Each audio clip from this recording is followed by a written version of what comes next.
में चाय जो है ना, आपके देश का उत्पादन नहीं है। पहली बात जानकारी के लिए बता, अंग्रेज आए थे जब इस देश में तो चाय का पौधा साथ में लाए थे और उन्होंने भारत में कुछ ऐसे स्थान हैं जो अंग्रेजों के अनुकूल, जहां ठंड ज्यादा पड़ती है, उन स्थानों पर पहाड़ियों पर चाय के पौधे लगवा दिए तो उसमें से चाय होने लगी। अंग्रेज अपने साथ चाय लेके आए थे। भारत में चाय कभी हुई नहीं। 1750 के पहले इस देश में एक भी चाय का कहीं नामो निशान नहीं था। ब्रिटिशर्स आए ईस्ट इंडिया कंपनी लेकर तो उन्होंने चाय के बागान लगाए। उन्होंने अपने लिए लगाए। क्यों लगाए? चाय एक मेडिसिन है। इस बात को ध्यान से सुनिए, चाय एक मेडिसिन है, लेकिन सिर्फ उन लोगों के लिए जिनका ब्लड प्रेशर लो रहता है। सिर्फ उन लोगों के लिए जिनका ब्लड प्रेशर लो रहता है चाय मेडिसिन है, और जिनका ब्लड प्रेशर नॉर्मल और हाई रहता है चाय उनके लिए जहर है। सर, आज के न्यूज़पेपर में है चाय मोटापा कम करती है। बता रहा हूं ना, आगे बढ़ते हैं। चाय उन सब के लिए जिनको ब्लड प्रेशर कम रहता है अमृत है, मेडिसिन है, लो बीपी वालों के लिए। लेकिन चाय उन सब के लिए जहर है जिनको बीपी हाई रहता है या नॉर्मल रहता है। अब अंग्रेजों की एक समस्या है, आज भी है, वो हजारों साल से। सभी अंग्रेजों का बीपी लो है। सिर्फ अंग्रेजों का ही नहीं, अमरीकियों का भी, कैनेडियन लोगों का, फ्रेंच लोगों का, जर्मन लोगों का, स्वीडिश लोगों का, डेनिश लोगों का, सबका बीपी लो है। कारण क्या है? बहुत ठंडे इलाके में रहते हैं, बहुत ठंडे इलाके में। उनकी ठंड का तो हम सोच नहीं सकते। सर एक चीज, तनाव, टेंशन, डिप्रेशन में बहुत ज्यादा है। मैं बताता हूं, अभी एक बात पूरी हो जाए तो। अंग्रेज और अंग्रेजों के आसपास के सारे देश दुनिया के इस हिस्से में रहते हैं जहां ठंड बहुत है। साल में 6 महीने सूरज नहीं, इतनी ठंड है। और आप अगर उनके यहाँ टेम्परेचर रेंज देखेंगे तो -40 उनकी लोएस्ट रेंज है। -40 ऋणात्मक रूप से, शून्य से भी नीचे 40 डिग्री, शून्य से भी नीचे 30 degree, 20 degree, 22 degree, 25 degree, 15 degree, ये टेम्परेचर उनके यहाँ 6 महीने रहता है। सूरज निकलता नहीं, 6 महीने धुंध ही धुंध रहती है आसमान में। ये इनकी सबसे बड़ी तकलीफ है, अंग्रेजों की और अंग्रेजों के आसपास के देशों। ज्यादा ठंडे इलाके में कोई भी रहेगा उसका बीपी लो हो जाएगा। आप भी करके देख लें, मैंने किया एक बार मैंने ये एक्सपेरिमेंट अपने ऊपर किया। बर्फ मंगाया मैंने, वो बर्फ की सिल्ली आती है ना, वो मंगाई और चारों तरफ सिल्ली लगा के अंदर में लेट गया। लेटने से पहले मैंने मेरा बीपी चेक कर लिया और लेट गया। 3 मिनट के बाद ही मेरा बीपी लो होना शुरू हो गया। 3 मिनट से 6 मिनट में इतना लो हो गया कि मेरी दम निकल जाए ऐसी हालत हो गई। 8-10 मिनट में ही मुझे बर्फ से बाहर आना पड़ा। फिर बीपी चेक किया, मैं कल्पना नहीं कर सकता इतना लो था, इतना लो था। फिर मेरे समझ में आ गया कि मेरे से ज्यादा बेचारे तो अंग्रेज हैं जो बर्फ की सिल्लियों में 6 महीने रहते हैं। चारों तरफ बर्फ रहती है, छत पे बर्फ रहती है, सड़क पे बर्फ रहती है, इधर बर्फ रहती है, उधर बर्फ रहती है। इतनी बर्फ होती है कि गाड़ियां बर्फ में दब जाती हैं। फिर उनको स्पेशल अभियान चलाना पड़ता है बर्फ को तोड़ने का। सारी सरकारों का बड़ा बजट तो बर्फ तोड़ने में खर्च होता है, कनाडा, अमेरिका वगैरह। तो वो लोग सच में बर्फ में ज्यादा रहते हैं, ठंड बहुत है, ब्लड प्रेशर बहुत लो होता है। अब तुरंत ब्लड को स्टिमुलेंट चाहिए। अगर बीपी लो हो गया, इतनी ठंड पड़ गई, स्टिमुलेंट चाहिए तुरंत बीपी बढ़ाने के लिए, तो चाय उसमें सबसे अच्छी है। दूसरे नंबर पे कॉफी।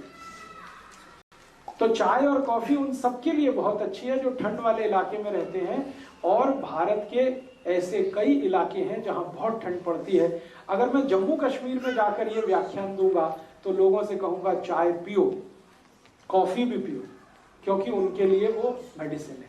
आपको अगर मैं लेक्चर करूंगा तो आपको बोलूंगा आप मत पियो, क्योंकि आप इतने बर्फ वाले इलाके में नहीं रहते। आपके यहाँ थोड़ी ठंडी है, वो भी साल में 10-15 दिन की है। वो 10-15 दिन तब होते हैं जब कोहरा बहुत पड़ता है, हाथ पैर आपके गलने लगते हैं, टेम्परेचर -0 या 0 के नीचे आ जाता। तब आपके यहाँ शायद 2-4 दिन, 5 दिन ऐसे आते हैं कि आप चाय P low, coffee P low, क्योंकि उस समय बीपी बहुत लो है। लेकिन पूरे साल चाय पीना और every time is T time, ये सबसे खतरनाक है। सुबह उठते ही चाय पीना, कई लोग तो कहते हैं चाय नहीं पिएंगे तब तो पॉटी भी नहीं कर सकते। ये तो बहुत खतरनाक है, ये तो बहुत खराब है। इसलिए उठते ही चाय पीने का अगर आपकी आदत है तो इसको बदलिए, नहीं तो क्या होगा मैं आपको बताता हूँ। अगर लो बीपी आपको नहीं है और ब्लड प्रेशर नॉर्मल है, चाय पीना आप जारी रखते हैं, धीरे धीरे हाई होना शुरू होगा और वो हाई होते होते फिर आपको गोलियों तक लेके जाएगा। फिर डॉक्टर कहेगा बीपी लो करने के लिए गोलियां खाओ, और जिंदगी भर चाय भी पियो, जिंदगी भर गोलियां भी खाओ। वो डॉक्टर ये नहीं कहेगा कि चाय छोड़ दो, वो कहेगा गोलियां खाओ, क्योंकि गोलियां बिकेंगी तो उसको भी कमीशन मिलने वाला है। तो आप या तो डिसाइड कर लो कि जिंदगी भर ब्लड प्रेशर की गोलियां खा के जिंदा रहना है तो चाय पीते रहिए, और अगर जो नहीं खानी है तो चाय पहले छोड़िए। दूसरी एक जानकारी और दूं कि आपका पेट बहुत अम्लीय होता है, आप जानते हैं, क्योंकि हम गर्म देश में रहने वाले लोगों का जो पेट है वो नॉर्मल एसिडिटी से थोड़ा ऊपर रहता है।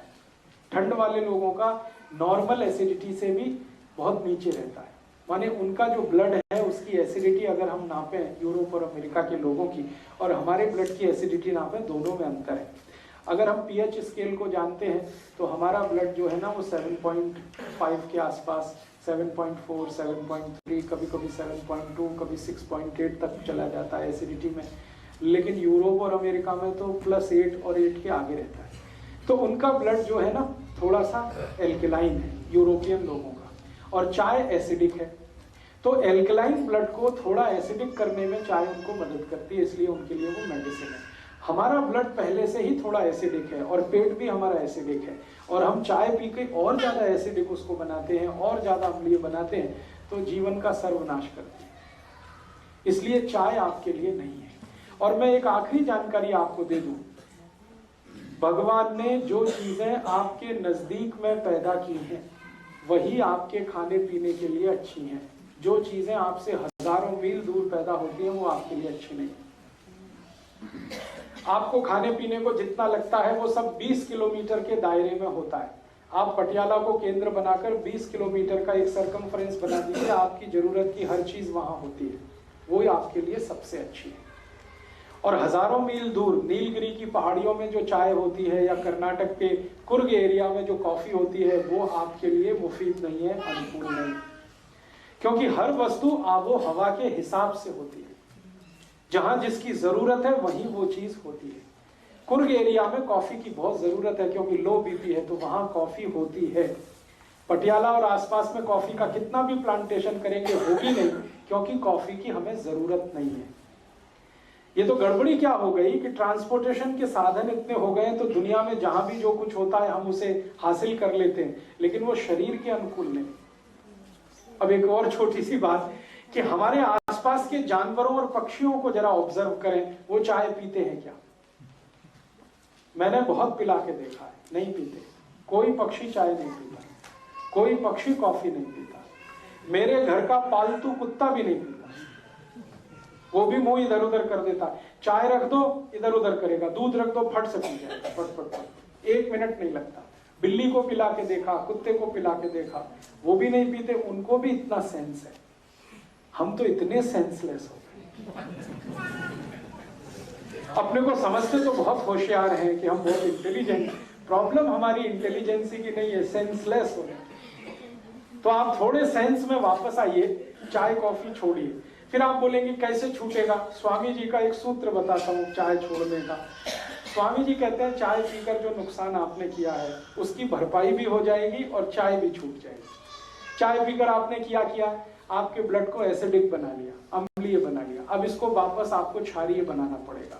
तो सबसे अच्छी चीज है अर्जुन छाल का पाउडर, उसका काढ़ा बना के पीजिए। चाय जिनको छोड़नी है, घर आए वाले को सत्कार कैसे करें, वो बोलेगा क्या छाल का पाउडर दे रहे हो। बहुत अच्छा। तो शुरुआत तो हम ही करते हैं, चाय पियोगे। आप जो चाय छोड़ना चाहते हैं और जिन्होंने चाय पीकर नुकसान कर लिया अपने शरीर का, वो नुकसान फिर ठीक करना चाहते हैं, उसके लिए सबसे अच्छी आयुर्वेदिक दवा है अर्जुन छाल। आप जानते हैं अर्जुन छाल कहीं भी मिलती है, 35-40 रुपए किलो की है, बहुत सस्ती है। चाय तो 150 रुपए किलो है, ये तो 35-40 रुपए किलो है। स्वामी जी का यहाँ अगर केंद्र होगा, सेवा केंद्र, वहां से ले लीजिए। अर्जुन छाल का पाउडर मिलता है, उसको काढ़ा बनाइए। काढ़ा बनाना आप सब जानते हैं, पानी में डाल के उबाल दीजिए, थोड़ा उसमें चाहे तो शक्कर मिला दीजिए, गुड़ मिला दीजिए, बहुत अच्छा तैयार होता है। टेस्ट उसका चाय का ही जैसा है और रंग भी चाय के जैसा है। उसमें दूध भी डाल सकते हैं, गुड़ या चीनी जो भी डाल के, और उसको पी लीजिए लगातार। 15-20 दिन आपने पी लिया तो मैं आपको 99% गारंटी देता हूं चाय छूट जाएगी। और चाय पीकर जितना नुकसान आपने कर लिया वो सारा नुकसान उससे कवर हो जाएगा। आपके ब्लड में एसिडिटी कम कर देगा और आपके ब्लड को एल्कलाइन कर देगा। और मजे की बात यह है कि ब्लड की एसिडिटी बढ़ते ही कोलेस्ट्रॉल, ट्राइग्लिसराइड ये सब बढ़ने लगते हैं, और ब्लड की एसिडिटी घटते ही कोलेस्ट्रॉल और ट्राइग्लिसराइड सब घटने लगते हैं। माने हार्ट अटैक से बचना है तो भी अर्जुन की छाल ही चाहिए आपको। तो चाय का सबसे अच्छा विकल्प है। और एक अच्छा विकल्प है, अर्जुन की छाल बहुत क्षारीय है, एल्कलाइन है। ऐसी कोई भी चीज जो एल्कलाइन है वो आप पीना शुरू कर दीजिए चाय के विकल्प के रूप में। जैसे जीरा है ना, जीरा बहुत एल्कलाइन है, जीरे का काढ़ा बनाइए। जीरे का काढ़ा कैसे बनता है? जीरा पानी में डालिए, उबालिए, थोड़ा गुड़ मिला दीजिए और थोड़ा उसमें पुदीने का पत्ते का चटनी वटनी मिला दीजिए, ये बहुत एल्कलाइन हो जाता है। फिर इसको पी लीजिए चाय की तरह से। ऐसे ही आपके घर में अजवाइन है, अजवाइन बहुत एल्कलाइन है, बहुत क्षारीय है। एल्कलाइन का काढ़ा बना लीजिए, अजवाइन का काढ़ा बना लीजिए गुड़ मिला के, और जीरा भी डाल सकते हैं उसमें, धनिया पत्ता, पुदीना पत्ता दोनों एल्कलाइन है, उनकी चटनी डाल दीजिए, बहुत अच्छा तैयार होगा। तो ऐसे 20 तरह के काढ़े हैं।